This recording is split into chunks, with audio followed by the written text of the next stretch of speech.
the halfway point to the tour, and it's been really amazing seeing this country, and everyone is just like the place, and we have really good races.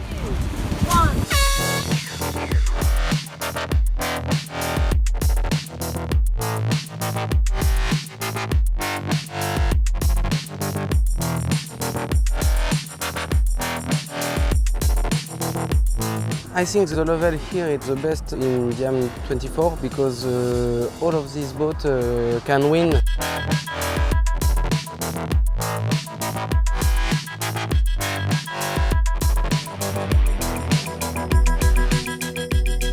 It's very close between the top team here in Oman.